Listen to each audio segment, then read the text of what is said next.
Bismillahirrahmanirrahim. Dear students, chapter number 4, exercise number 4a, question number 7.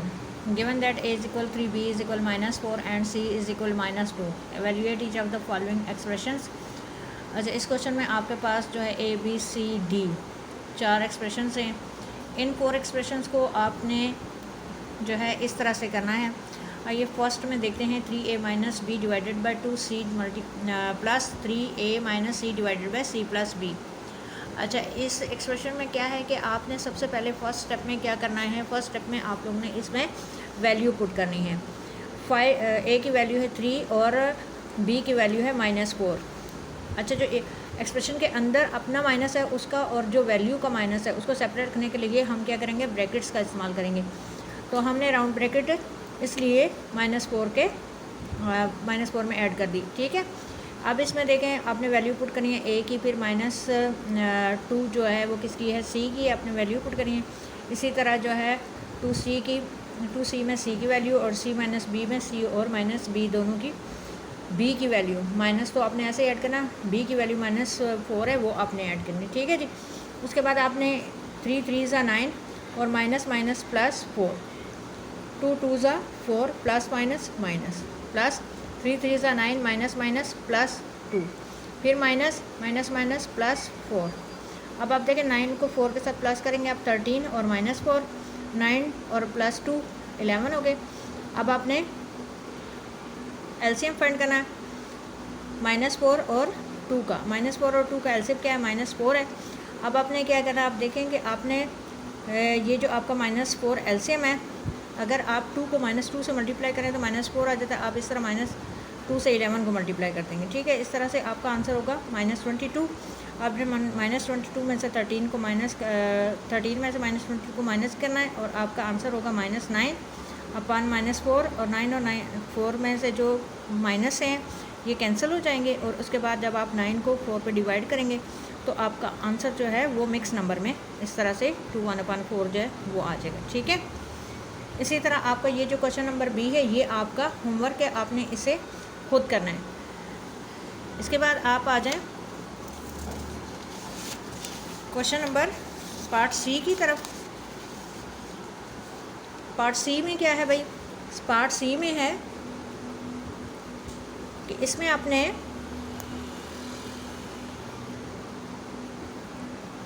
उसी तरह same as it is जिस तरह question number 1 में किया, आपने वैल्यू पुट करनी है. ए की वैल्यू पुट की, फिर बी की वैल्यू पुट की, फिर उसके बाद आपने सी की वैल्यू पुट की.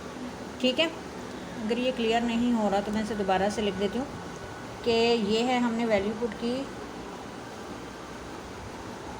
-4 आगे, फिर प्लस, फिर 2, उसके बाद सी की वैल्यू -2 है वो हमने ऐड की. और अब हम इसमें भी सी की वैल्यू पुट करते हैं. सी की वैल्यू पुट करने के बाद हमने ए की वैल्यू पुट की जो कि 3 थी, फिर उसके बाद हमने बी की वैल्यू -4 पुट कर दी.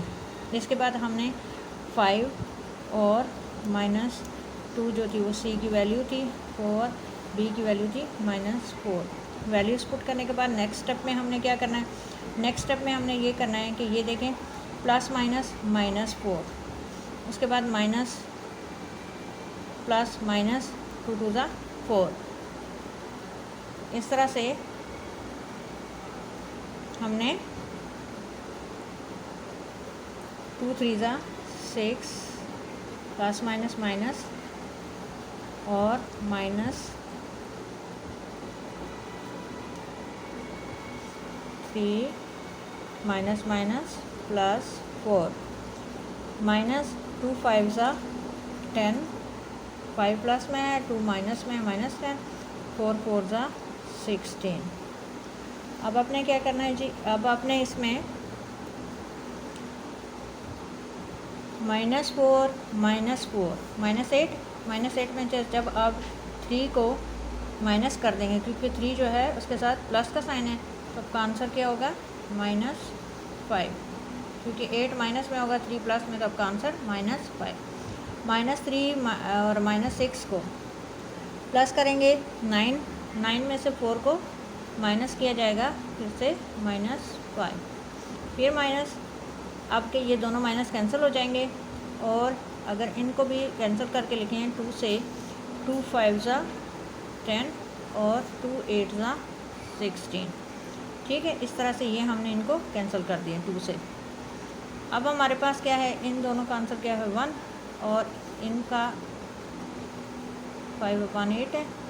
अब हम जब इसका 8 का एलसीएम लेंगे तो 8 का एलसीएम आ जाएगा जी 8 और इसमें कुछ भी नहीं है तो इसमें क्या होगा 1 होगा। 8 का 1 के साथ जब एलसीएम होगा 8 ही होगा। तो 8 1 ज़ा 8 होते हैं, तो आपने 8 को मल्टीप्लाई करना है 1 से, तो 8 यहाँ होगा। 8 माइनस 5 इज़ इक्वल 3। ठीक है, यानी मैं आपको यहाँ पर एक चीज़ क्लियर कर दूँ, 1 माइनस 5/8 का जब आप एलसीएम लेंगे इस तरह से तो ये आ जाएगा आपके यहाँ पर कंसीडर किया जाएगा 1, जिसके नीचे कुछ नहीं होता 1 होता है। तो यहाँ होगा 8 माइनस 5। तो 8 माइनस 5 जब हो जाएगा तो अब आपका आंसर जो 8 में से 5 माइनस करेंगे तो आपका आंसर होगा भाई 3/8। इसी तरह पार्ट डी है, तो ये डी पार्ट जो है ये आपका क्या है, होमवर्क है, आप इसे खुद करेंगे। इसकी प्रैक्टिस आपने खुद करनी है। उसके बाद आप क्वेश्चन नंबर 8 देखें, simplify each of the following expression. ठीक है, क्वेश्चन नंबर 8 में क्या है, सिंप्लीफाई फॉलोइंग इक्वेशन। इसमें आपने सिंप्लीफाई करना है। तो सिंप्लीफाई करने के लिए आपने इसको क्या करना है, सबसे पहले आप ऐसा करेंगे कि 15x प्लस, फिर आपके पास ब्रैकेट है उसके अंदर क्या है -7y, फिर उसके बाद प्लस, फिर -18x, फिर प्लस 4y। अब आप देखें जो आपकी ब्रैकेट्स है उनमें जो साइन है और जो ब्रैकेट से बाहर साइन है, ठीक है, इन दोनों साइंस को क्या करना है, पहले इनका सोल्यूशन फाइंड करना है। आपने प्लस और -7, फिर प्लस और -18, ये फर्स्ट स्टेप में हमने सिर्फ और सिर्फ इन ब्रैकेट्स को ख़त्म किया है। किस तरह से, इसका साइंस का सोल्यूशन करने के बाद 15x -7y -18x plus 4y। अब आप देखें लाइक टर्म कौन सी है, लाइक टर्म में 15x है और 18x है। तो 15 में से अगर हम 18 को माइनस करेंगे हमारा हो जाएगा भाई 3x। ठीक है, तो 3x किस में होगा, हमारा ये नंबर जो है ये किस में है, माइनस में है, और ये नंबर जो है ये प्लस में है। तो ग्रेटर नंबर अगर माइनस में है तो आंसर भी माइनस में होगा। लाइक टर्म्स को हमने उनका सोल्यूशन फाइंड करना है। इसी तरह -7y है और ये +4y है, तो माइनस ग्रेटर नंबर के साथ है तो हमने यहाँ माइनस ऐड कर देना। ठीक है, इस तरह से ये हमारा जो सोल्यूशन होगा ये होगा 15x -7y -18x और +4y। अब आपने जो लाइक टर्म्स को जब आपने इनका सोल्यूशन फाइंड किया, एक दफ़ा फिर से देखें, आपका ये 15 प्लस में है, ये माइनस में है, इसलिए हमारा जो आंसर है वो क्या है -3x। उसके बाद आपका जो दूसरा नंबर है वो क्या है कि 7 -7y में आप देखें ये और ये लाइक टर्म है। जब आप इनका सोल्यूशन फाइंड करेंगे आपके पास क्या आएगा -3y। ठीक है, इस तरह से आपने इसे सॉल्व करना है।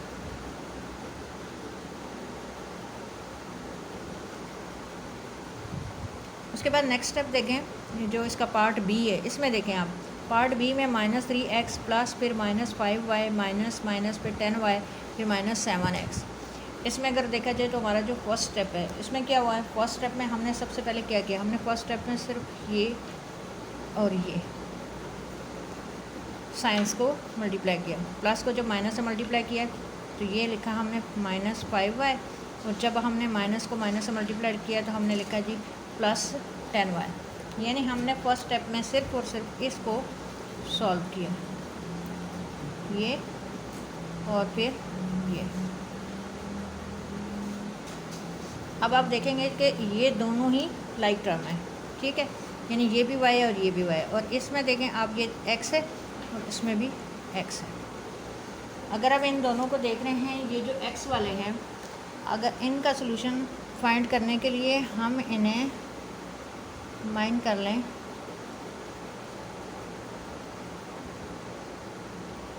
ठीक है, -3x और -7x, इनको हम इस स्टेप में हमने क्या किया, हमने इस स्टेप में इनको मर्ज करके लिख लिया, हमने इन्हें क्लोज कर लिए।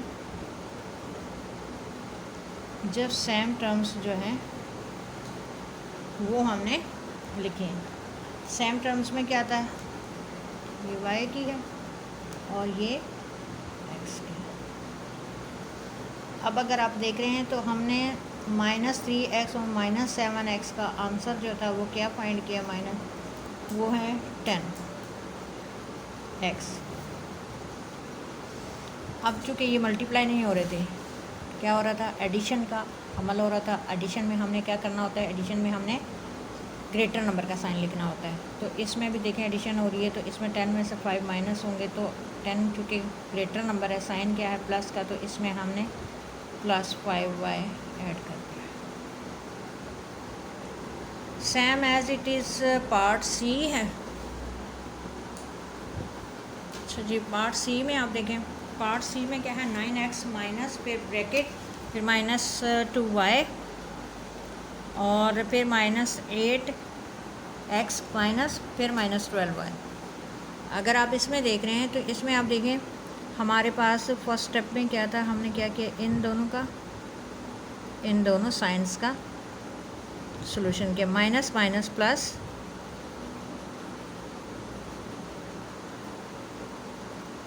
ठीक है, उसके बाद माइनस माइनस प्लस। ये जो दो नंबर थे ये हमने सेम एज इट इज़ वैसे ही लिखे।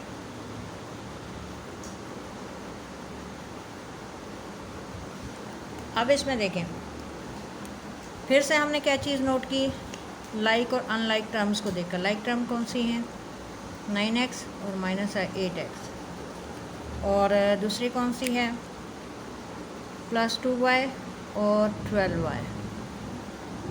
अच्छा, लाइक टर्म्स को हमने यहाँ लिख लिया, लाइक टर्म है ये x माइनस लाइक टर्म्स आ गई, और दूसरी कौन सी है, 2y + 12y, ठीक है। अब हमने क्या किया जी, हमने इससे 9x में से माइनस कर दिए 8x, तो आंसर होगा x। फिर हमने 12 और 2 को प्लस कर दिया, तो हमारा आंसर होगा 14y। अब इसी तरह आप क्वेश्चन नंबर जो डी है ये आप खुद करेंगे, ये आपका होमवर्क है।